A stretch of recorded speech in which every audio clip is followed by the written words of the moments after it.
The important points to consider when you're guiding a young person with visual impairment: you need to say their name so that they know you're speaking to them, and tell them your name so they know who they are speaking to. It's also important that they are taking your arm when you're guiding them rather than you taking their arm.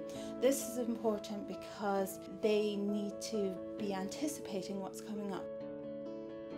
It also gives them more control, and then they can let go of your arm if they feel uncomfortable and if they don't feel that they are safe. And this is important for when they get older and they're maybe asking for assistance out in the public with other people. If they're used to people taking their arm, then they won't know there's something wrong if somebody's taking them somewhere they don't want to go.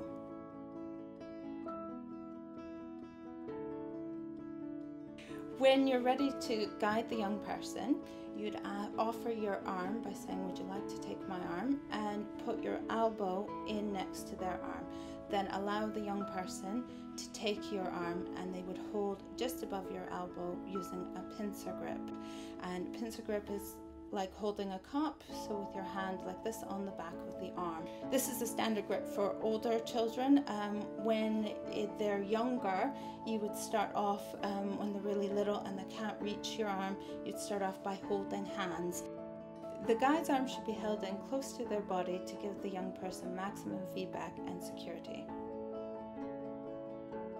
When guiding a child or young person, they should be half a step behind you. It's important to walk at the child or young person's pace. If you are walking too quickly for them, you will feel a tug on your arm, or if you're walking too slowly, they will not be half a pace behind and they're not getting enough warning for what's coming up.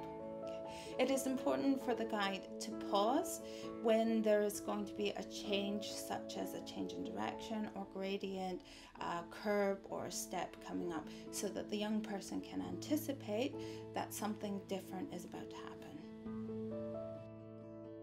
The child or young person should be used to being guided on either side. And it is important when you're in an outdoor environment for the child or young person to be positioned furthest away from the road to ensure their safety. So this means that there are some times when it might be necessary for the child to be on the other side. So in order to do this, there's a technique called changing sides. And it is important that they are given this verbal prompt and the term changing sides so they know what they are expected to do. The guide would also reinforce this by putting both of their arms back. The child will then trail from one arm to the other and then resume the standard grip on the opposite side.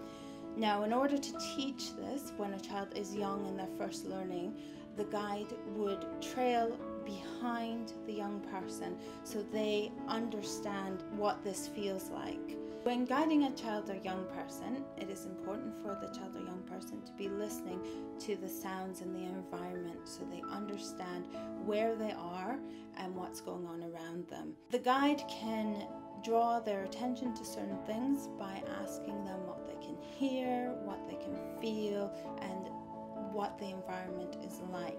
But it is important for the guide to allow lots of listening time while they are walking with the child or young person.